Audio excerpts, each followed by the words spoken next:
ಶ್ರೀಮತಿ ವಿಜಯ ಶೆಟ್ಟಿ ಸಾಲೆತ್ತೂರು ಇವರು ಬಂಟ್ವಾಳ ತಾಲೂಕಿನ ಸರ್ಕಾರಿ ಹಿರಿಯ ಪ್ರಾಥಮಿಕ ಶಾಲೆ ಬೊಳ್ಮಾರಿನಲ್ಲಿ 1996ರಲ್ಲಿ ಶಿಕ್ಷಕ ವೃತ್ತಿಗೆ ಸೇರಿದರು.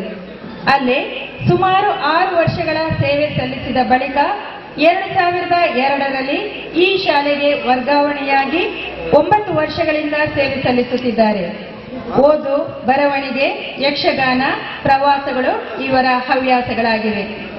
ಓರ್ವ ಕಥೆಗಾರ್ತಿಯಾದ ಇವರು ಅಕ್ಷಯ ಸಾಹಿತ್ಯ ಸ್ಪರ್ಧೆ, ಕುರಲ್ ಇಷ್ಟೇರು ಪುಡ್ಲೇರ್, ದಿವಂಗತ ಚಂದ್ರಹಾಸ ಭಾಗೀರಥಿ ರೈ ಸ್ಮರಣಾರ್ಥ ನಡೆದ ಕಥಾ ಸ್ಪರ್ಧೆ, ಮಡಿವಾಳರ ಸಮಾಜ ನಡೆಸಿದ ಕಥಾ ಸ್ಪರ್ಧೆಗಳಲ್ಲಿ ಪ್ರಥಮ ಬಹುಮಾನವನ್ನು ಪಡೆದಿರುತ್ತಾರೆ.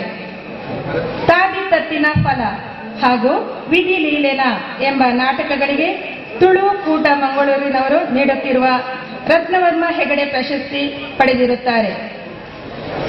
ತನ್ನೆ ತೋಡದ ಸೊನ್ನೆ ನೀಡಲ್ಪಡುವ ಪಣಿಯಾಡಿ ಪ್ರಶಸ್ತಿ ಪಡೆದ ಇವರು ಅದೇ ಪುಸ್ತಕಕ್ಕೆ ಕರ್ನಾಟಕ ತುಳು ಸಾಹಿತ್ಯ ಅಕಾಡೆಮಿಯಿಂದ ಪುಸ್ತಕ ಬಹುಮಾನ ಎಂಬ ಪ್ರಶಸ್ತಿಯನ್ನು ಪಡೆದಿರುತ್ತಾರೆ.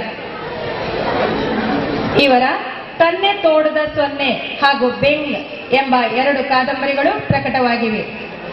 ಕನ್ನಡಾಭಿಮಾನಿ ರಾಜ್ಯ ಮಟ್ಟದ ಪತ್ರ ಸ್ಪರ್ಧೆ ಗುಲ್ಬರ್ಗ ಇದರಲ್ಲಿ ಉತ್ತಮ ಪತ್ರ ಪುರಸ್ಕಾರ ಪಡೆದ ಇವರು ಆಕಾಶವಾಣಿಯ ಅಕ್ಕ ಕೇಳವ್ವ ನಿನಗೆ ನೀನೇ ಒಡೆಯ ನನಗೆ ನಾನೇ ಒಡೆಯ ಎಂಬ ಕಾರ್ಯಕ್ರಮಗಳಲ್ಲೂ ಬಹುಮಾನ ಪಡೆದಿರುತ್ತಾರೆ.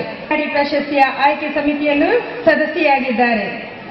ಕ್ರಾಂತಿ ದೀವಿಗೆ ಹಾಗೂ ತುಳುವೆರ ಉಡಲ್ ಪತ್ರಿಕೆಗಳಲ್ಲೂ ಅಂಕಣ ಬರಹ ಬರೆದ ಇವರು ಭಾರತ ಸೇವಾಶ್ರಮ ಕನ್ಯಾನ ಇದರ ಸ್ಥಾಪಕರಾಗಿರುವ ಶ್ರೀ ಧೀರೇಂದ್ರನಾಥ ಭಟ್ಟಾಚಾರ್ಯರ ಜೀವನ ಚರಿತ್ರೆ ಬರೆಯುವ ಅವಕಾಶ ಪಡೆದಿರುತ್ತಾರೆ.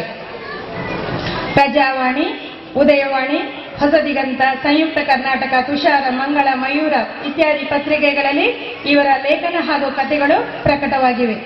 ಹಾಗೂ ಉತ್ತಮ ಶಿಕ್ಷಕಿ ಪ್ರಶಸ್ತಿಯನ್ನು ಪಡೆದಿರುವ ಶ್ರೀಮತಿ ವಿಜಯ ಶೆಟ್ಟಿಯವರು ಸಾಲೆತ್ತೂರಿನ ಕೀರ್ತಿಯನ್ನು ಹೆಚ್ಚಿಸಿರುತ್ತಾರೆ.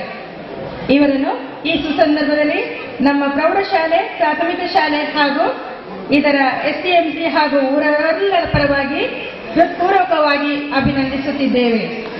ಇವರಿಗೆ ಇಂದಿನ ಸಮಾರಂಭದ ಗೌರವಾನ್ವಿತ ಅಧ್ಯಕ್ಷರು ಹಾಗೂ ಪ್ರೌಢಶಾಲಾ ನೂತನ ಕೊಠಡಿಯ ಉದ್ಘಾಟಕರಾದ ದಕ್ಷಿಣ ಕನ್ನಡ ಜಿಲ್ಲಾ ಪಂಚಾಯತ್ನ ಅಧ್ಯಕ್ಷರಾಗಿರುವ ಶ್ರೀಮತಿ ಶೈಲಜಾ ಭಟ್ ಇವರು ಫಲಪುಷ್ಪಗಳನ್ನು ನೀಡಿ ಶಾಲು ಹೊರಿಸಿ ಸ್ಮರಣಿಕೆ ನೀಡಿ ಗೌರವಿಸಬೇಕಾಗಿ ಸರ್ವರು